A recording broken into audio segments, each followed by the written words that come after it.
Hi, everyone. Thank you for making some time to join us this afternoon.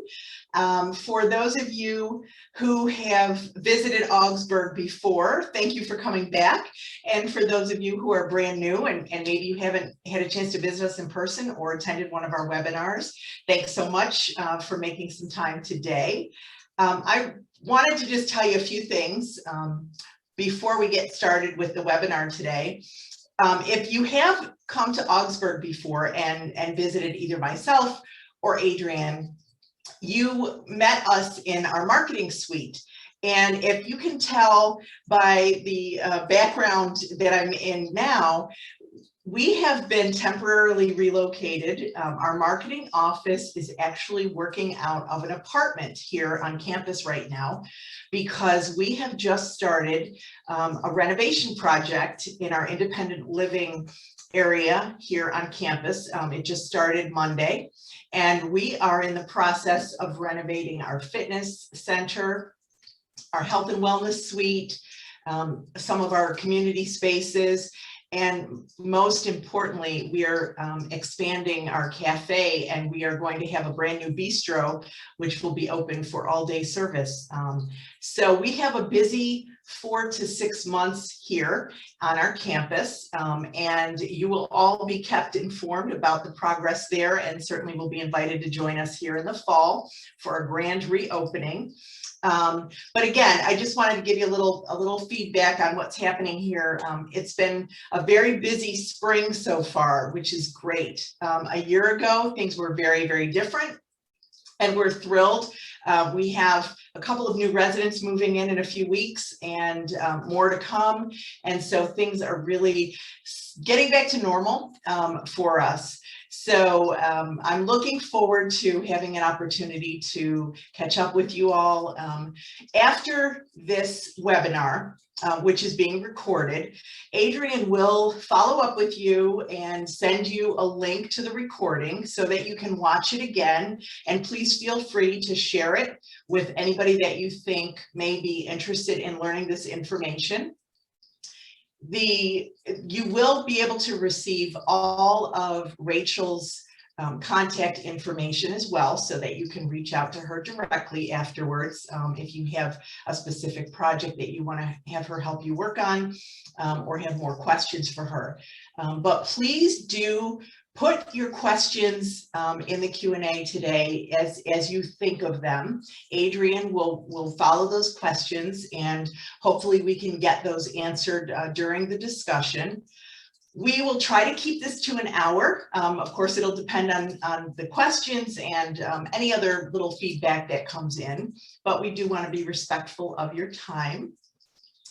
And so without any further ado, I would like to introduce to you Rachel Jenkins, who is the owner of ScrapMyPix. She's located here in Columbia, Maryland. And I have a little story to share that will sort of tell our audience how we came to this topic for today. So hi, Rachel. Thanks for joining us today. So just a little personal story. 27 years ago this month, I lost my grandmother and my father within 3 weeks. Both of them passed away. My father died very suddenly. My grandmother had been ill. But to have two very important people in your family pass away in such a short amount of time was a very hectic experience for our family. And from that, my grandmother had been the family historian and had the family Bible and pictures that went back generations. And my father was always the organizer, and I've inherited a lot of his traits. But he had told me once, you know, you are the one that needs to be the family historian because you are organized and this matters to you. So fast forward 27 years, and here I am with a family of my own. I have 2 sons that are grown and moving on to the next phase of their life. And over the last year, you know, we've all been home more, and we've been decluttering, and we've been cleaning. And I'm staring at all these scrapbooks and pictures and albums, and I'm thinking, how do I give my children the history of their family and a legacy that they can carry forward? So Adrian and I started talking about these collections of pictures and how valuable they are to families. And we said, you know what, if it's important for us, there's probably a lot of other people that feel the same way. So we looked around, and lo and behold, we found Rachel, and she just seems like the perfect fit for a project like this. So I'm delighted that she's going to share with you today some tips about getting your own family legacy created. And I'm going to now let her take over and introduce herself and tell you a little bit more about what she does, and take from here. Thank you, Rachel. Thank you. I'm not sure I need to say anything else, Suzanne. I think we're done. No. I think people can relate to that. And for sure. I'm going to be the first one to raise my hand and say, I need help. And this is a perfect avenue for us to all learn together. Yeah, and that is definitely the why across the board. It's the why I do it, and it's the why people seek out help, because it is such a meaningful and important part of our legacy. It's not the whole legacy, but it is a significant part of it, for sure. Okay, I'm gonna close my video so you can share. All righty. Get to that.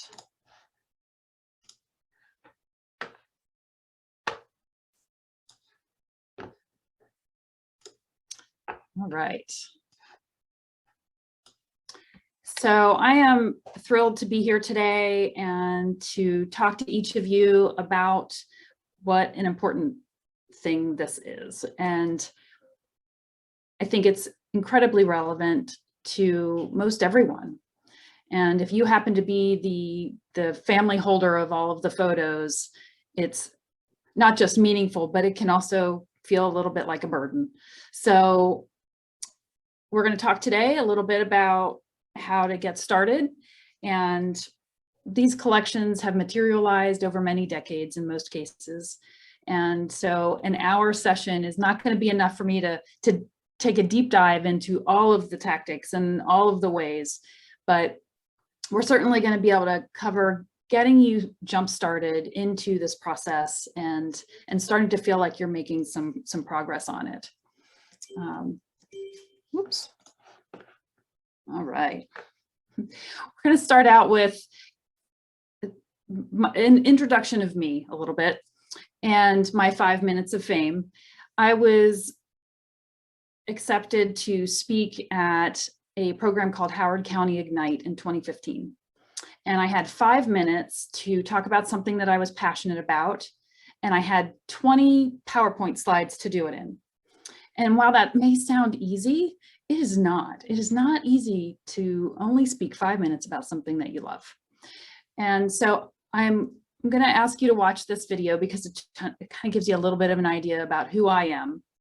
But the funny story I'll tell here is that as I was looking through photos and putting together the slides for this presentation, I thought, oh, I should find a photo from that evening. And this is what I found. And I really didn't have any good photos from that evening, but this is my photo. So, and you'll see later that you reap what you sow. All right, so take a photo. It's only 5 minutes, so if you don't mind taking a listen here. Hello everyone, here's to hoping this isn't the longest 5 minutes of my life or yours. My challenge to you today. Oh, it didn't like me. Hello everyone, here's to hoping this isn't the longest 5 minutes of my life or yours. My challenge to you today is to. Really sorry, folks. I'm trying to get the volume up here.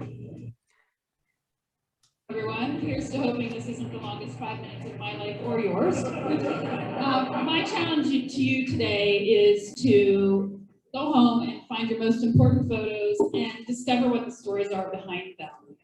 Some of those photos are going to trigger individual memories, like my memory of our hunting camp where there was more snoring than hunting. Salamanders under stumps and whippoorwills singing, if you know what that is. Some photos are actually going to tell a story.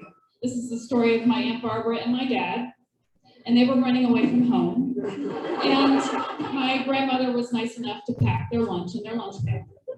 And because of this physical picture, this story has lived on for 80 plus years. Some photos are actually going to serve as a reminder of how you're loved. My children are not old enough to remember these individual memories, but they will know by seeing these pictures that they were loved by their pappy. Some photos are going to give you a glimpse into someone else's world. This was my dad's world. He was a carpenter, and he did what he loved, and he loved what he did for a lifetime, and that's a legacy that we could all learn something from. And although this building is now empty, it's filled with many memories. Memories of me helping my dad. I can still go into this building today and smell the wood chips, and it brings back many fond memories. And it also is the place where the ghosts of my great uncle and my dad both worked. This is my great uncle. And when I found this photo in a drawer as we were getting ready for the auction, I had a little regret that I didn't have any pictures of my father doing what he loved to do. So I encourage you to go home and take photos of people doing what they love to do. As you're looking through some of your photos and sifting through the mounds, you're going to find gold. And the gold here is not them digging for gold, but the gold is my dad up in the very top that you can see. This was one of the last pictures that I had of him. My mom would hate that picture. This is my grandmother who turned 100 on December 12th, 2012. So think about that for a moment. And those are my kids. And I took pictures with me like these and questioned her and asked her some stories. And my children were present for that, which was an important part of the process, because I think that it's interesting to have them know what their family stories are as well. Some stories are going to go undiscovered. You're not going to know what is behind the photo. This was a road that my grandparents told us never to play on or near. Yet here they are on the road having their pictures taken. This was called Grindstone Hill, if that means anything. So I inspire you to involve the younger generation in those family story discoveries. It's going to be really important for them at some point. This was her at 101. Looking at my kids thinking, who are they? This woman is my chance to get it right. This is my mom. She's been diagnosed with dementia, and we have quite a journey in front of us, I'm sure. And it's going to be important for me to really document those stories and get pictures of her and know what her life was like. Pictures like these are going to trigger discovery sessions with her. And I can learn more about the experiences and the relationships that she had with family members. It's also going to become important for me to start making sure that I'm documenting the new memories. This is her 80th birthday, and it was one of the nicest days we've ever had. And on occasion, I am going to have to embrace the selfie, which I am not a big fan of. But it's going to be important for both of us to have pictures like this that I can use with her and for me. There may come a day that she won't know who I am. And I also have to recognize that it doesn't have to be a technically good picture to be a good picture. In all its blur, you know they're having a great time, and there is a lot of love right there. And remember that the photos are not about the physical piece of paper, but it's about the people in them and the relationships and the love that goes on between them. And I also have to know to hand the camera to someone else, and you should all do the same. I know how I felt as I was digging through my own photos, looking for photos of my dad and my mom, and I knew how important it was. When I found those photos, it's going to be important for my kids as well to find photos of me someday. So I encourage you to go home and find your important photos and discover the stories behind them. Go home and take pictures with your family and go home and just be present with your family.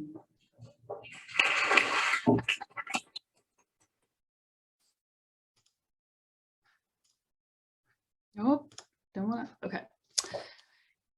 So that was 2015, and it is just as relevant today as it was in 2015, as it was in 2005, as it was in 1995. And, you know, watching that video today, it still stirs up for me. My mom is still with us, but she is much further along in her dementia journey, and it is full out Alzheimer's. And the last time I was home, she did not know me.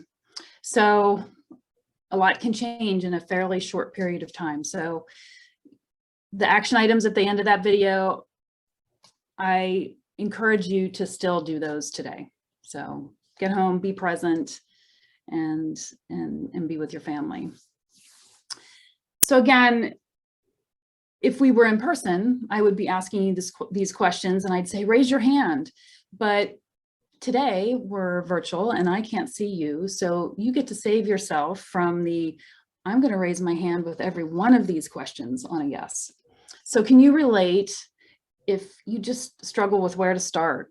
When you do start, you feel overwhelmed by the volume of photos that you have. Does it feel impossible to get started? Or once you do get everything pulled out, does it still feel impossible because it's just so big? Do you feel like you're the family photo gatekeeper instead of the family historian? You have people asking or relatives asking you, when am I going to get my photos back? Or when are you going to get those photos scanned? I'd love to have copies. We have a family reunion coming up. Are we going to get copies? If you need to take back some space, you've got a closet filled from floor to ceiling with carousel boxes and albums that you don't look at anymore and boxes of loose photos. And last but not least, are you worried that your children don't care or that they don't want the photos? And I hear this all the time from clients that we work with. And I think sometimes they don't necessarily show a lot of interest. I don't know that it's that they don't care. And it might just be the phase that they are in their lives. They might not have their own kids yet, and they just might not be thinking about their family history and genealogy. But I can assure you, once they start having children, sometimes that changes. I know it did for me. And in my case, it was kind of too late, because even as of that 2015 video, I tried to ask my mom about some of those photos, and she really had a hard time at that point recalling them. So there's many photos in our personal collection that will go untold. You know, you get lucky sometimes where you might find somebody else that can help you with those. But preparing this legacy for your ancestors and your children, it's a big deal. And it doesn't have to be a huge collection. In fact, it's better if it's not. Less really is more in this case. So today, some of the things that we're going to talk about, really it's just scratching the surface of getting started. So what are some of the steps you can take to get started? At the end, we'll kind of ask you about, or we'll let you know about some of the other things that we can do for you with the company that I run. And then we'll also have some time for Q&A. The most beautiful thing in life are not things. They're people, places, memories, and pictures. They're feelings and moments and smiles and laughter. And I can guarantee that if you start working through your photographs, you are going to relive some of the memories. You're going to revisit some of those places. You're going to see the smiles, and you're going to have some new smiles and probably some new laughs as well. Kind of like this one. So this is you reap what you sow, right? So the picture of me being a goofball at that event years ago. And when I get annoyed with my children for not sitting still long enough, it used to be when they were 3 and 6, I would get annoyed. Now they're 13 and 16 and they're still doing this. So, but it brings a smile to my face. and I wouldn't have it any other way. So getting started, and the things that the topics that we'll cover for getting started is things to think about. You know, who's your audience going to be? Who are you preparing this collection for? The recommended tools, not a lot, just a few things that you can pick up on Amazon or probably Target. Preparing your space, hunting and gathering, the types of photo materials that you might find in your collection and kind of how to separate them out. Thinking about what your organizing style is, and then best practices for reducing the volume. That's the biggie, right? Everybody wants to reduce the amount of space that it's taking up and downsize. And if you're considering moving in, you know, the next 4 to 6 months, this is going to be a big part of what you're looking at. So when you're getting started, the things to think about. This is the begin with the end in mind. I'm sure you've heard that before, but who are we preparing this for? Are we preparing it for you? Are we preparing it for our children or siblings? How do I want to be able to use this collection? Do I want to be able to sift through a box and look at the photos? Do I want to recreate some albums? Do I want to create new albums? Do I want to digitize and make multiple copies for my children or my siblings? Thinking about whether or not you're going to be scanning or digitizing is a big piece of how you're going to organize this collection. Who else is going to have access to it, right? Is it going to be in my home, but other people might need to get to it from time to time? And when do I want to finish this project? So that's the whole backwards engineering. If you know you're going to be moving in 6 months, how can you figure out how to block your time and make sure you get it done by then, or at least well along the way, at least maybe reducing the size, right? Not just getting the whole thing completely organized, but maybe you can consolidate the collection enough that it takes up 1/3 of the space as what it took before. So first off, are the tools that we recommend. Gloves, containers, index cards, sticky notes, plastic bins, the big old plastic bins. I think I should take stock in those. I have a lot of them here. The gloves. So we have nitrile gloves, nylon gloves, and cotton gloves. You can use any one of these. What we prefer here in our office are the nitrile gloves. They're sometimes purple or blue or black. If you choose nitrile, don't choose the ones that have powder on the inside. Your hands will get a little sweaty inside, so just be prepared for that mentally. But I prefer them because they're a little more tacky, so it's a little bit easier to handle the photos with them, but they're also disposable, and they might be a little bit harder to find right now because of COVID. At one point, these were almost impossible to find. You can also use nylon gloves, which are the white ones that you see here. And what's nice about the nylon and the cotton gloves is that you can throw those in the laundry and wash them and reuse them. The nitrile gloves you can't really reuse too well. You could maybe reuse them a couple of days, but eventually they will tear. I would probably prefer the nylon over the cotton because the cotton has a tendency to pick up little fuzzies and those kind of things that then you're just transferring onto your photos. So the nylon is a little less likely to do that. So PhotoSafe pencil, you can also find these on Amazon. I don't know if Target would carry these or not, but the reason for a PhotoSafe pencil, let's see if I can get it in a place where you can see it, is they have a really soft tip. So it's not a hard lead. And so if you're going to be transferring information onto the backs of those photos, say you're sitting down with a relative and they're telling you a story that belongs with that photo and you want to capture any of those details, writing it on the back of that photo is a great place to put that. And using a PhotoSafe pencil is your best option. You don't want to use a ballpoint pen or a Sharpie or anything like that that's going to potentially transfer ink from one photo to the other, or it's just not archival.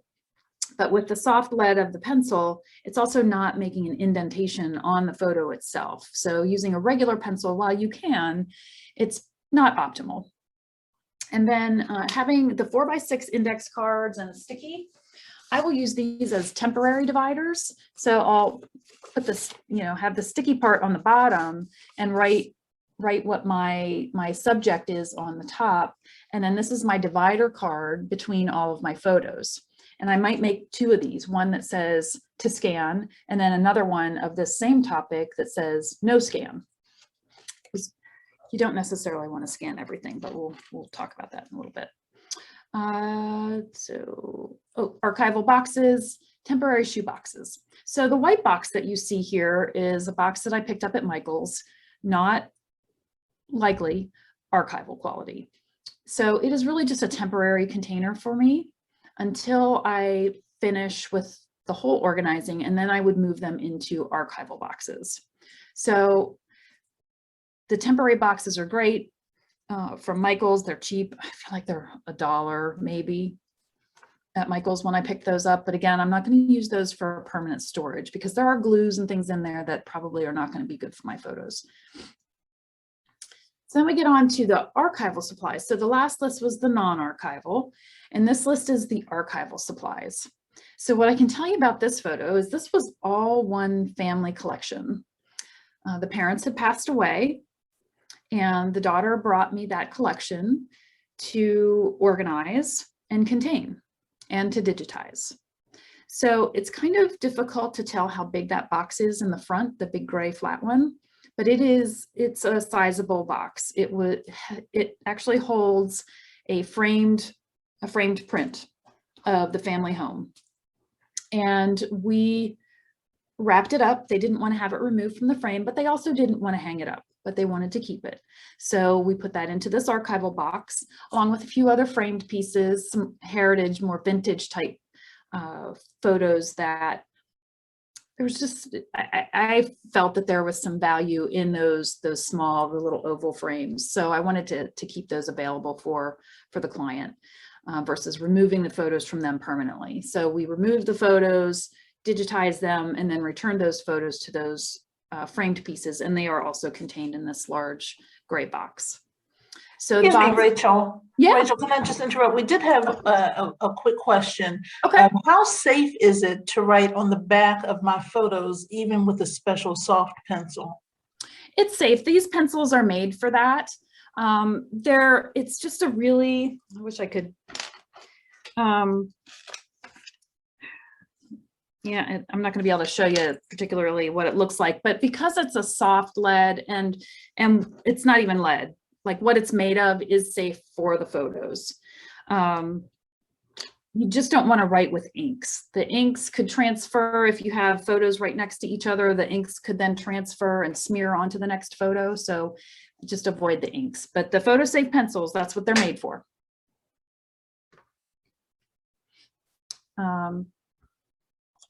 So we've got the large box in the front, and then there's a document box. The other light gray box in the back is a document box. So that holds things like certificates and documents that are made from paper. So we don't want to mix the paper with the photographs or the other photographic material. We like to try and keep those things separate so that if there is any off-gassing or anything like that from the papers, it's not going to deteriorate the photos. So newspapers, those kind of things. In fact, with newspapers, I don't necessarily recommend that you even keep them unless it's something critically important to you. Have the part digitized that you want digitized. If you want to keep the newspaper, there are specific storage materials for those. But in this particular gray box, it was documents and certificates and things like, you know, your graduation certificate in the little binder. It's also wrapped up and in there. The three boxes in the middle that are stacked up, the black ones, those are all slide boxes. So each of those boxes can contain up to 1,200 slides. So let me put that into perspective. If you've got carousel boxes, those are the square boxes with the carousels and all the slides are lined up in there. Those three boxes themselves could replace a stack of, what did I write down here? 24, could be 24 to 40 carousel boxes. Those three boxes could replace. So think about that from a space saving standpoint. If you've got slides, you can totally reduce the amount of space that that collection is taking up, because we're not looking at the slides in carousels anymore. Your best bet there is to pick the best of the best, digitize them, and then you can do other slideshows digitally that you can watch on your TV or a digital frame. So that in itself was a huge space savings for them. They had many slide carousel boxes, and then they also had the smaller, just the small slide boxes that contain 24 to 36 slides. And then the two boxes on the far right-hand side, those are all loose photos. So we organized those as best we could chronologically. And so those two boxes probably contain somewhere in the 35 to 3,600 range of loose photos. So think about this collection came and arrived to us in probably 5 bins, 5 plastic tubs, and we were down to this. So a huge space savings. So some of the other supplies that are there would be binders. We do have binders that kind of act like an album, but they're not actually an album, but they act like an album. So it's a 3-ring binder, and then you can put sleeves in here that fit all the different sizes of photos. So it's a very versatile type of product for storing your photos, and it's photo safe. We've got negative sleeves. You're going to find lots of negatives and photos in your collection. So we've got negative sleeves if it's just negatives. And then we also can do negative and print envelopes. So an envelope like this, where it's similar to those, the drugstore envelopes that you got your photos in, but these are photo safe, where those are not. So in here, you can slip your prints in as well as the negatives. So you can keep those together, and you can also place any important information on the backs of those. Polypropylene sleeves are kind of like a plastic, not plastic sleeve that are photo safe. And then let's see, the slide boxes we talked about, and the archival boxes for memorabilia we talked about. So many different sizes. When we're working with a collection, what we do is once we get everything done and organized and digitized, we'll take measurements on all of the odd size pieces. So oversized documents, odd shapes, we'll take measurements on those and then fit them into the appropriate box. So a lot of these box purchases don't happen until the end, because we really want to have a good understanding of what we've got. I'm sorry to interrupt again. We do have another question. Yeah, no problem. How important is it to save the negatives? That's a very common question, Adrienne. So it really depends on you and your personal preference. Negatives historically will provide a much better digital image than the print. And because the print is already a copy of the negative, right? So if we're going to digitize the print, we're making a copy of a copy of a copy. Is that right?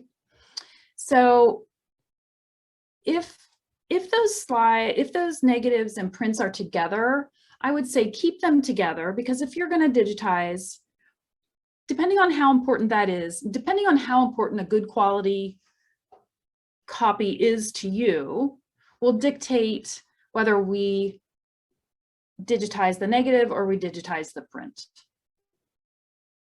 So I don't know if that really answers your question, but it's really a personal preference.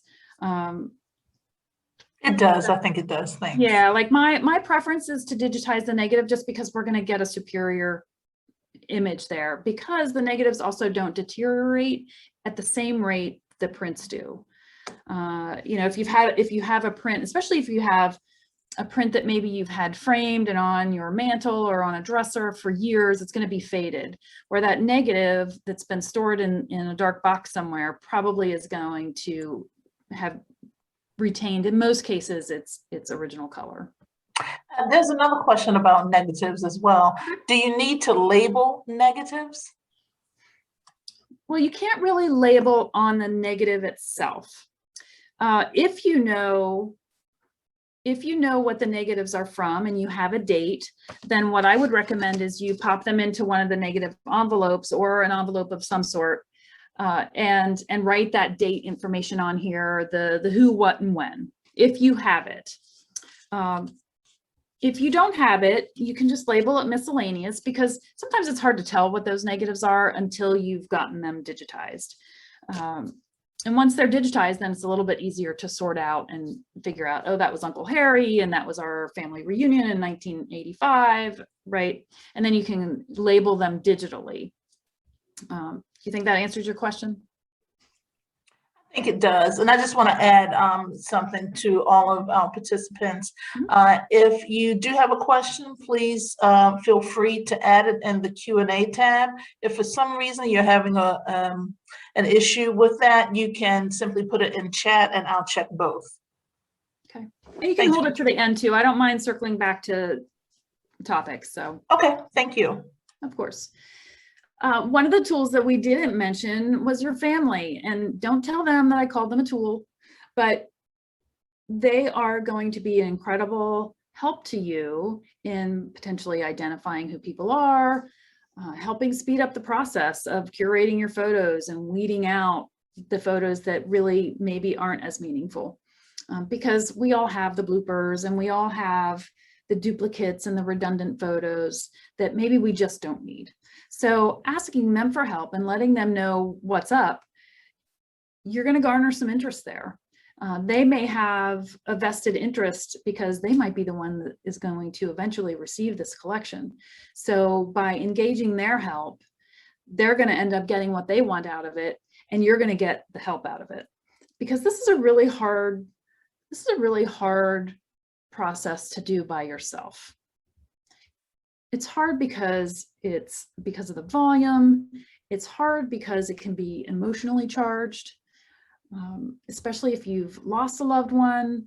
Depending on the timing of this project, it can be hard to do by yourself, and it can feel never ending. So reaching out to even a friend, and maybe you trade services with your friend. You say, hey, you help me with my collection and I'll come help you with yours. Because as a friend, what's even better about having a friend help you is they're not as emotionally attached to your photos. So they might help you be just a little bit more, what's the word? Adrienne, I think we talked about it. Just, you're gonna be more likely to say, you know what, I really don't need that photo.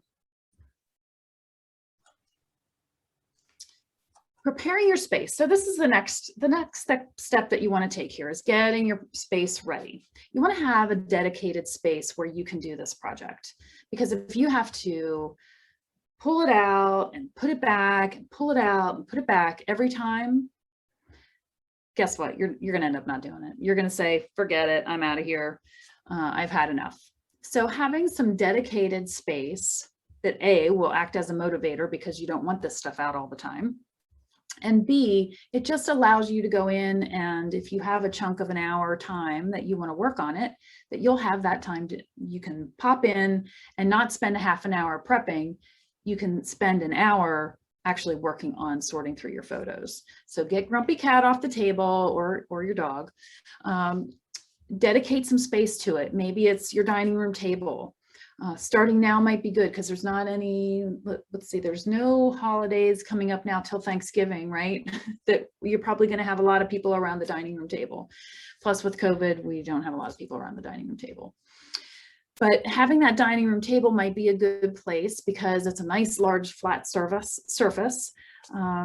And you can leave things out unless you've got a grumpy cat, then that might be a problem. You might need to cover some things up. If you do have animals, you might need to cover up, in all seriousness, or have lids on things that you can cover up when you're not working. Having a banquet table, those folding banquet tables work wonderfully. You can put that in a spare room or a room with a door. If you do want to close it off and not see it every day, it just depends on what motivates you, right?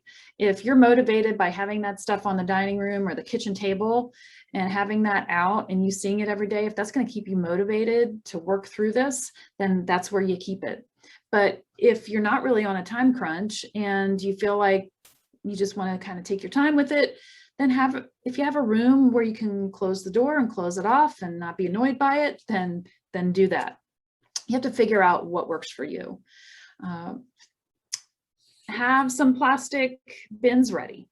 So have some plastic empty bins ready. Go to Target, purchase yourself a couple of bins. If you have old bins that are falling apart and broken and cracking, don't use those. Just ditch those, get yourself some new bins. You'll feel good. You'll feel like you're getting organized, and start fresh. Plus, you'll empty out those bins and you'll be able to use them for something else later. Spare room bed too, I didn't mention here. The spare room bed can be a really great option for a nice big flat surface. So that's also an option for you. So the first step in actually working with your photos now is the hunting and gathering. So this is, where are your photos? Do you have photos in closets, in the basement, in the attic, in the garage, on your refrigerator door, in the junk drawer, in your nightstand drawer, under the bed? Think about all the possible places where you might have your photos stashed, because in order to really get a full picture of what this project's going to look like, you kind of want to know that you're working with all of it. The last thing you want to do is spend a bunch of time getting everything organized, and then you find 3 bins of photos in the garage that you forgot about. So take some time and wander the house and look in each of the rooms and think, okay, where would I have maybe stashed some photos, and pull them out. The photos that are in frames around your house. This is a step if you're downsizing and you're not going to have as much shelf space. Maybe that's time to wean down the framed photos, because something that you can do once everything's digitized, I think I mentioned this before, is a digital frame. So there are ways to still bring these photos back into your life through a digital frame that's constantly rotating in your home. And they're going to be beautiful images, that some of them which you haven't seen probably in years. But you can also take those framed pieces that you have on your mantle and, you know, disassemble them. We know already that those were probably your favorites because they were in frames. Keep those in their own little group and even call it favorites if you want. And then once it's digitized, we know that those are your favorites and that those are definitely going to go onto your digital frame. Or maybe you'll do reprints, and maybe you will put them back into actual physical frames again. But some of them are older. You probably have other photos tucked behind. You never know what you're going to find in that frame, right? Let's see. Oh, albums that are tucked in bins somewhere. It's time to start thinking about what you might want to do with those. Albums do take up a lot of space. And if you haven't looked at them in a really long time, does it make sense to keep those photos in the albums? And then also a step further on that is all the photos that are in that album. Are they still meaningful photos? Do you want to keep all of those photos? If it was a trip to Hawaii, maybe you don't need the 3 different versions of the sunset. Because those are probably the photos that if you took that trip before your kids were born, your kids probably won't care about those sunsets. They're going to care about the pictures of their parents in them, but the sunset itself, yeah, they have their own set of sunset photos. And especially if they're carrying around one of these, they've probably got food photos and photos of other strange things as well. If you find things that are currently together, like the prints and the negatives, or you find a baby album and it has a bunch of loose stuff in it, keep those things together for now. They were probably put that way together for a reason. There was probably a method to the madness at the time. Maybe the intent was that those photos were going to go in that album. Keeping the negatives with the prints will be helpful once we decide what to do about digitizing. If we're going to digitize the negatives over the prints, the negatives would take a higher priority for digitizing. So having those together makes for quick decision making at that point. This stage can be really ugly, and just don't let it discourage you. Getting it all in one place, I think, will be the first step in you feeling like you've made some progress. Because now you're going to really know. Now you're going to know how much you have. This bin that you see pictured here is one of our clients that she dropped off a few weeks back. And she dropped off I want to say she's got about 5 bins of things out there, and this is just a sample of one of those bins. She was is a journalistic photographer, so she has many negatives from her early years, some of which she's going to digitize and some of which she's not. In this whole box there's negatives, there's prints. I think most of these are negatives. There might be some slides in here too, but as you can tell, it's not pretty, but it's kind of all together. So most everything in there are negatives. So when she went through and was preparing to drop off for us to actually do the organizing, she put kind of all the negatives in one bin. She's got 2 bins out there that are filled with hard drives that we're also doing some digital organization for her. And we'll be adding anything that we digitize to that digital collection. So don't be discouraged. It always looks bad at the beginning. It doesn't matter who you are and how organized you are. If it's been collecting for decades, it's going to look similar to this. So some of the materials that you're going to come across as you're sorting through here are your slides and your prints and your albums and your negatives, documents. Sometimes we don't think about the volume of documents that seem to have migrated into our photo collection. You're going to find different types of albums. The albums the pages are sticky and they have that piece of plastic that goes over the top. Those albums are really bad for your photos. So I would encourage you to think about getting photos out of those sticky albums. They also call them magnetic albums. And I was actually shocked on a recent trip to Michael's, and I saw that they were still selling those kind of albums. You can remove the photos from them. Sometimes they're super sticky and sometimes those photos just drop out of them. So if they're super sticky, leave them in there. Let somebody that knows what they're doing get them out for you. And honestly, in some of those albums, if you are thinking about pulling your albums apart, then only pull out the photos that you want to keep. Instead of pulling them all out, just pull out the photos that you want to keep. We do have some clients that will hand over albums to us and they'll say, only keep the photos, only scan the photos that have people in them. So there are ways for us to develop a framework or some guidelines when we work with clients, and that's guidelines that you can use yourself. You can establish those up front. Say, I'm only going to keep pictures of people. I'm only going to keep pictures of the house I grew up in on Park Avenue or wherever. This is an opportunity to really start to curate what you keep and what you toss. Some of the other things you'll come across that seem to migrate into the photo collections are your children's artwork, newspaper articles, old scrapbooks. The children's artwork, this is one where you might want to engage your children in that, and maybe you just gather it up in their little pile. Ned gets his pile and Nancy gets hers, and you hand them off and say, here you go. Figure out what you want to do with your pile of artwork. But you don't necessarily need to keep it all. And those are items that can be digitized, and then you could toss the originals. I know I said that, right? You could toss things.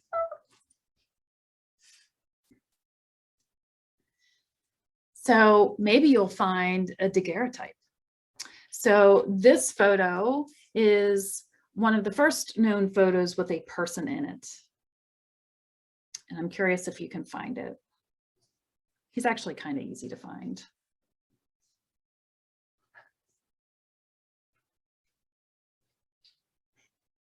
I don't know if you can see my cursor or not, but down here in the lower left-hand quadrant of the photo is a guy.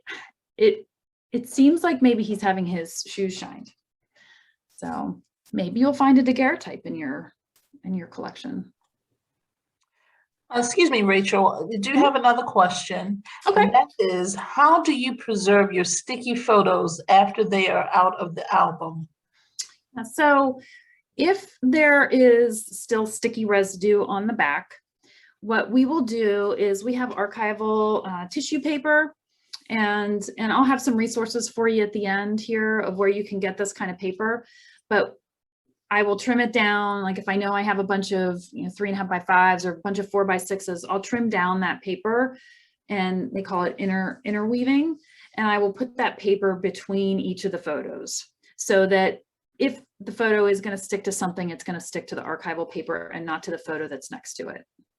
You can also do polypropylene envelopes, but to me that would get kind of expensive and it would get more time consuming just trying to slip all of those photos into it. But if you only have one or two, the little envelopes might actually be your best bet. So one of the other things to think about when you're organizing is, how does your brain work? Do you remember things chronologically? Do you remember things by the person or the event or the place where things happen? Maybe you go to Ocean City every year for vacation and you know exactly what year each of those groups of photos were from. So that's something to be thinking about as you're going through your collection. If your photos are all in envelopes and you can easily identify what those envelopes were from with a date, then I would say go chronologic. If you have just this crazy mixed up mess of photos, then you kind of go into it more thematic based and create a pile for Ned and a pile for Nancy and a pile for Ocean City, and maybe it's Ocean City 1985 and it's Ocean City 1986. You can create your loose piles, right? And start tossing those photos into each of those categories. So it's really about you and how your brain works, along with how things are already kind of organized. If you've already got some curation in place, then it's probably best to keep it that way because that's probably how your brain works. Some people are very chronologic. Now, once we get into digital collections, what they call digitally born photographs, so photos that you take from your phone, those photos are automatically date stamped. If you have a camera and your date is correctly set in your camera, all those images are date stamped. So that's where a chronologic order really can start to make a lot of sense, because we can, even if you organize everything chronologic, we can add what's called metadata to all of the scanned images. We can add dates to those, the correct dates. We can add people's names and events and keywords that then would allow you to be able to search for those photos digitally. But what we try and do is, if you're going to go the full range, you're going to organize your photos and then you're going to have them digitized. Your ideal scenario is that physical collection is going to mirror the digital collection. So if you're going to organize your photos over here, your prints, then organizing them similarly digitally will make a lot of sense as well. But digitally, you're going to have a ton of flexibility from a searching capability if you add in those keywords. So if you have the details and you have the dates, that would probably be the way to go, but sometimes it's just too overwhelming to start thinking about dates. And there are some ways to manage that, just if you can use your detective skills and you can kind of figure out just based on the clothing. And it might be as simple as, you don't have to know the exact date. You don't have to know that it was, June 15th, 1983. It might just be circa 1980s. Because once you get them grouped into those, they're going to be smaller groups than what you're dealing with right now. So getting things into circa 1980s, then it gives you a smaller pile to work with. And it will allow your brain some space to be able to figure some of that out. And again, it doesn't have to be perfect. And don't let perfection get in your way of the progress of getting this done. And don't let it stop you.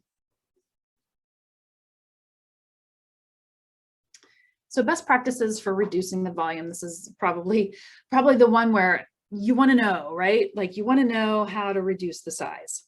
So we went through this with Adrienne, and I know she had a hard time with this one. Remove and toss the duplicate photos. You don't need multiple copies of the same photo. And I know you're telling yourself right now, but Aunt Jane might like a copy of that, or my daughter might like a copy of that photo. Well, she might. And if you've invited her along on this journey, then by all means, hand them off to her and let her deal with them. But if it's just I can do something with this photo later, you're probably not. So put those photos aside, even if it's you throw them into a box. Don't worry about the organization. Throw those duplicate photos into a box. And if in a month or so you haven't done anything with it, toss that box out. Purge the sunsets and the landscapes and the poor qualities, the underexposed and the overexposed. The only time I would consider keeping a photo that's just super poor quality, like it's blurry or whatever, the only time I would consider keeping that is if it is the only known photo of that person. So if it's the only known photo that I have of that person, I might keep it. But if you know you've got others, then get rid of it. Ruthless, that's the word I was looking for earlier. Be ruthless here, because less really is more. A more curated collection is going to be more meaningful because people will take the time to look through them. If you hand off a collection of 10,000 printed photos or even 10,000 digital photos, likely they're not going to get looked at. They're going to end up getting frustrated themselves trying to find those couple of few pictures that they know are in there. Remove the redundant photos if they don't serve a purpose. So what I mean by redundant is they're not exact duplicates. And we didn't have as many of the redundant photos in the printed photo days, and when it was negatives, because processing negatives, we were very careful about taking the photograph and then developing the photograph because it costs money. Digitally, we are, it's easy to take multiple redundant photos with these phones, right? Or with our digital cameras. So although we don't have as many redundant photos in the print days as we do in the digital days, it's still something to consider. You don't need 4 photos just in varying positions, right? Unless you have a purpose for it. Maybe you want to do a collage and because it's funny, maybe the expressions are different enough on the face that you want to do something special with it. You're going to scrapbook those photos, or you're going to put them on a collage. Then sure, keep them. But if they're just redundant and they're just barely different, then treat those as duplicates and get rid of them. Removing the garbage, the receipts, the drugstore envelopes, old papers with notes written on them, the old boxes, the old shoe boxes that there's stuff in them and you don't really know what that stuff is, the dust and the dirt. Get that out of your house, right? There's probably little bugs and critters in there. So get rid of the old stuff, the containers that aren't photo safe. If you're using those containers as a temporary holding place while you're sorting through your photos, fine. But getting rid of those things, really, it's literally is the garbage. Get rid of the garbage. That in itself will reduce and consolidate your collection. Because in those drugstore envelopes, not only were the prints and the negatives in there, but there were flyers for the next time you were going to buy photos and all kinds of other advertisements and garbage. So getting rid of that is going to be helpful. Move those photos and associated negatives to the archival envelopes that we talked about, right?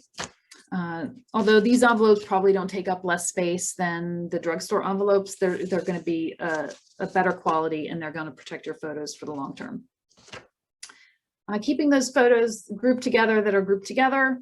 I think that's kind of what we talked about already. If you have negatives and prints that are together, keep those together. If maybe it was 2 rolls of film from the same event, keep those together. If you're just coming across tons and tons of loose photos, just group them together in one shoebox for now. Just stack them up.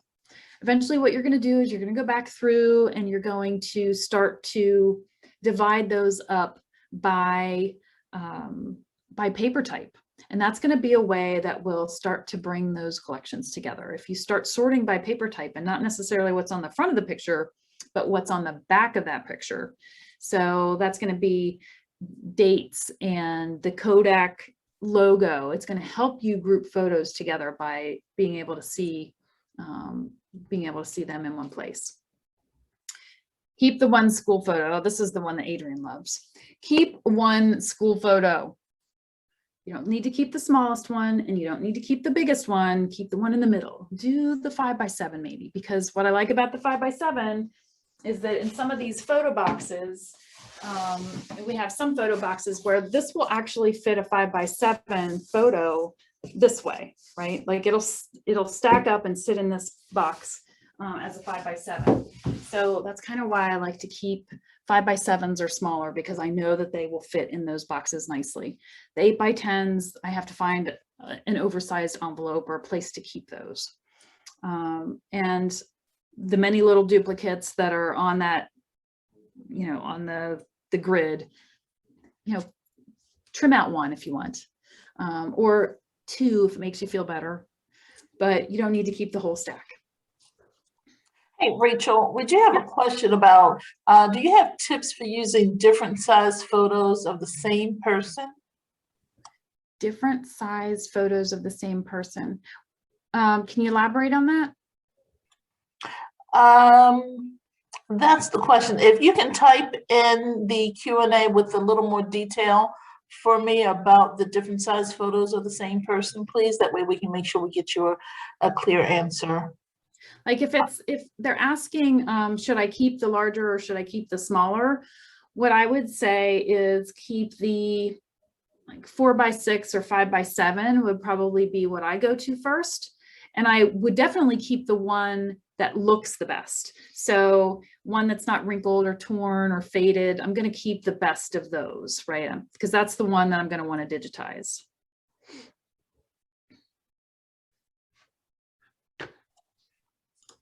Okay, she said, thank you. You did answer the question. Okay. Also, there's a question of, can you still have photos in a roll developed? Yes. Yes. It's going to mostly be an online service, though. I'm not even sure who does that, but I could probably find out if you needed to. But depending on how old it is, you just need to set your expectations appropriately that it just might not be any good anymore and you might not get much out of it.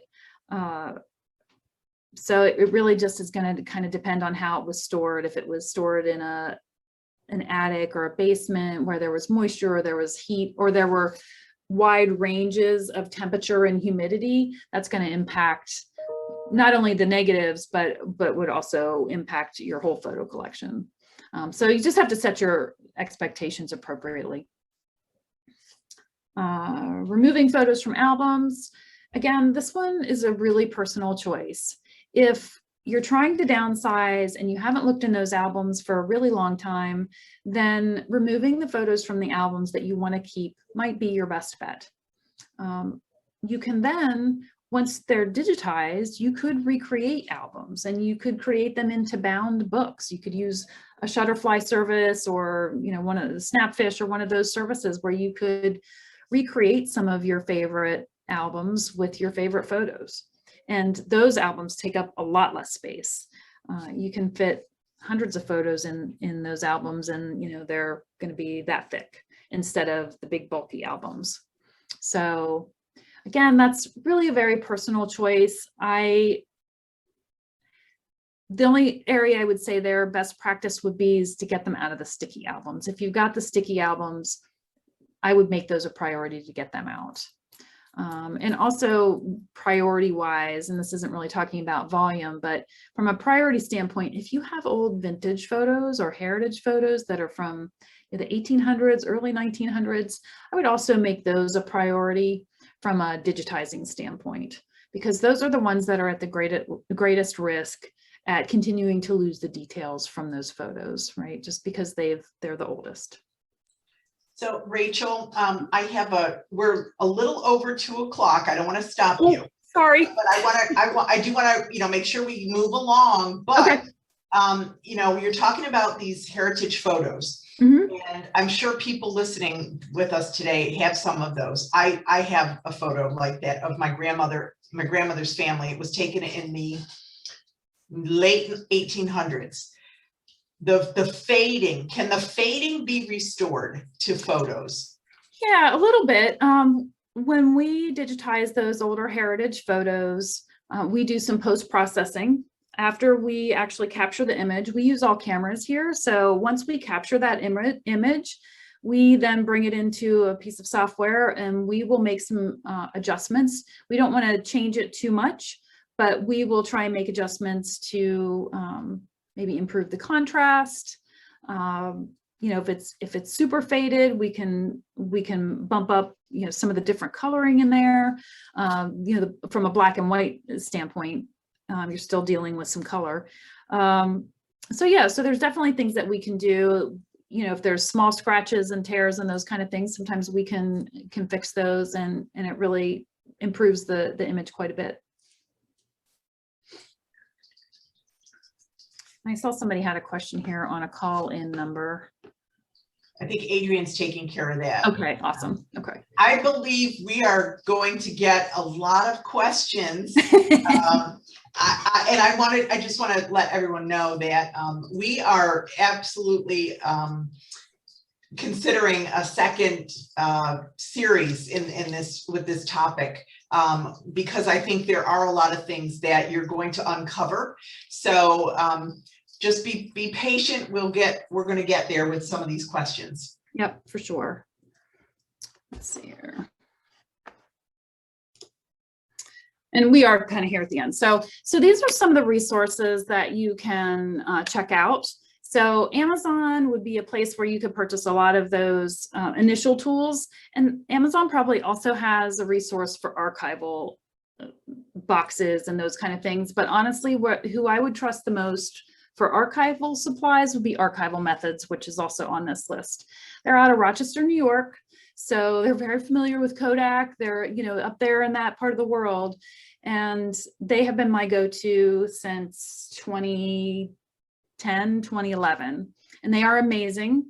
There's another one out there, Gaylord Archival. But to me, Archival Methods is my go-to. I love them. They're really good folks. And I've had times where I've needed something kind of custom built, and they will custom build things for us. So they are a really good option for all of your archival supplies. You can, I believe they sell gloves, but you could definitely get pencils from them as well. All of the envelopes and you know, archival papers and a lot of our boxes come from them. The American Institute of Conservation, Library of Congress, Image Permanence, and Maryland State Archives, those are all resources if you're just trying to figure out what to do with something. So say you have some unique instance, or even not unique, but you want to know how to handle water damage to a photo. Those are the types of resources that you could go to and figure out how they're handling things and what those best practices are. And then the photo managers, this is actually an association that I'm a member of. And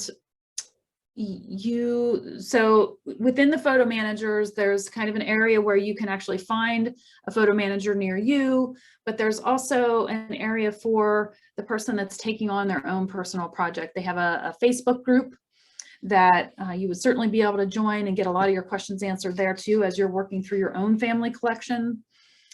So those are just, you know, kind of, again, the tip of the iceberg of some of the resources that are out there.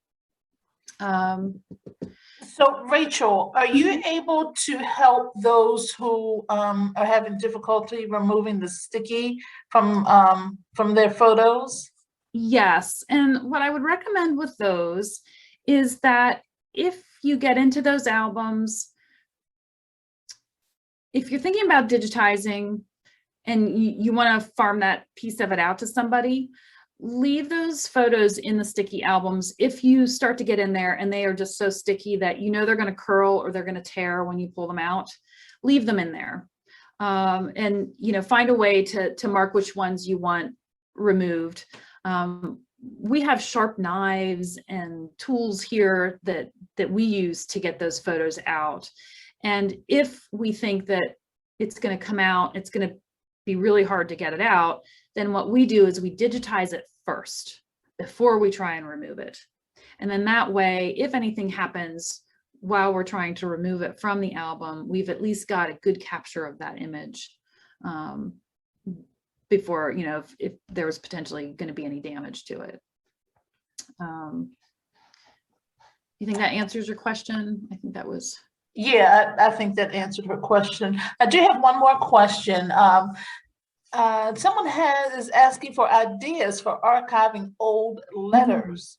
Yep. So same goes with that. I would encourage you to potentially have those scanned or digitized. What you could do with those is you could do those in a binder like this.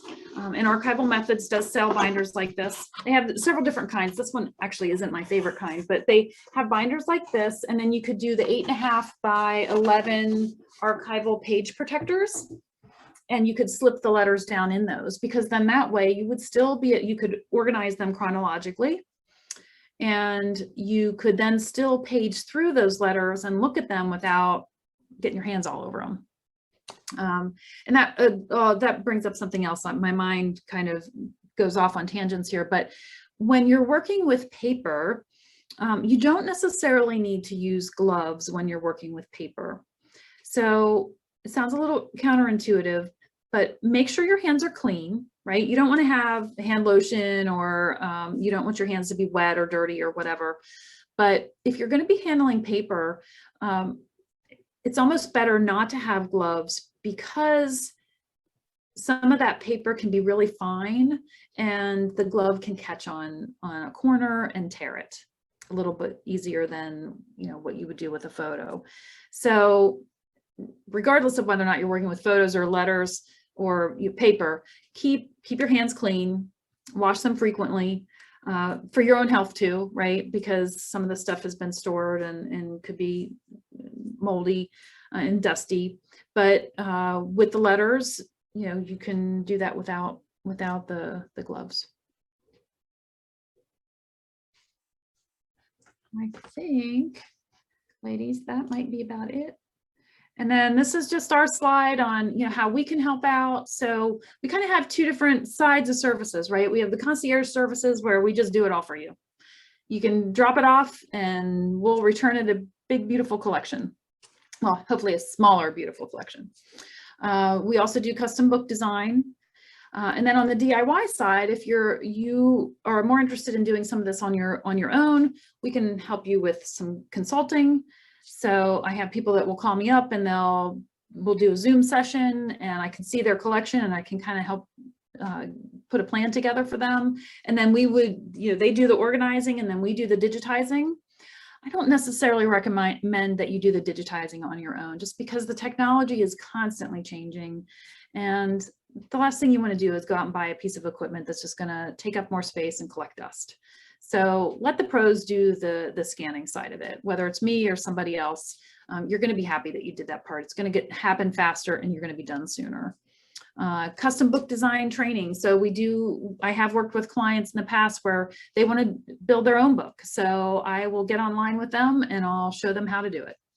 And then, you know, some workshops that we're talking about here with Suzanne and Adrian. So that, I think, is it. And then that's me. Well, that's not me. That picture is not me, but. Wow. Thank you, Rachel. There's so many steps, and you really broke it down nicely for people to help people think about, you know, getting started. And as I mentioned at the beginning of this webinar, this is one of my projects that I have on I'm fortunate I have a space where I can do this. But I think it's something that there's one person in every family, and it is a responsibility. You feel this burden, if you will, but in a good way. And I think that there's a lot more, you know, that we can dig a little bit deeper, maybe in our next webinar, or hopefully in the fall, we'll be able to do a workshop here at Augsburg where we can invite people to come in and you can work with them. Before we wrap up today, I just wanted to check, Adrian, are there any other questions that have come in? Or did we take care of everybody's questions I think we've taken care of everyone's questions at this time. Okay, perfect. Thank you. So Rachel, I want to thank you very much for spending this hour with us and sharing your knowledge. All of your contact information will be available for folks to reach out directly to you. And I encourage people to do that. You know, even if it's just to get started with one small part of this project, I think it's a good way to kind of get yourself motivated. And for everybody who's still with us, I do want to let you know that we have some additional webinars coming up. We have next month is we call it our senior scam webinar. And this is actually going to be presented by the community outreach officer of Baltimore County Police Department here in Pikesville. And so he's going to really give a great overview of some very common scams that are out there for seniors right now. And so you're going to receive an invitation for that. And then we are planning either late May or early June, we're going to have a webinar with our assisted living manager and delegating nurse, Kathy Sayers. And she is going to talk about what assisted living is at Augsburg, how it works, how does someone qualify for assisted living, what are the services and programs that we offer in assisted living here at Augsburg. So that's coming up. And then in June, we have 2 webinars that are back to back. It's part of a series. You can attend both or one. One is on senior real estate, so selling your home in this very hot market. And we're going to follow that up with a discussion about, it's called Yikes, I've sold my house, now what do I do? It's all about downsizing, decluttering, and making that move in a very tight real estate market. So you will get some information in the coming weeks about all of those webinars that are coming up here. And then throughout our construction renovation project, we will be updating you, and I encourage you to follow us on Facebook if you haven't already done that. You'll see a lot of our updates there, and upcoming events are always listed there. And we will reach out to you as well in the fall when our renovation project is ready for grand opening, and hope you'll join us then. I do want to thank you. Thank you again to Rachel for spending her time with us this afternoon. Thank you all for joining us and for making some time to be with us virtually. I look forward to seeing you here at Augsburg. If you haven't had a chance to come for a visit, we are open for safe in-person tours of independent living. And I welcome you to reach out to me for that. And until I see you again, thank you so much. Stay safe, keep wearing your mask, and we'll see you next time. Thank you.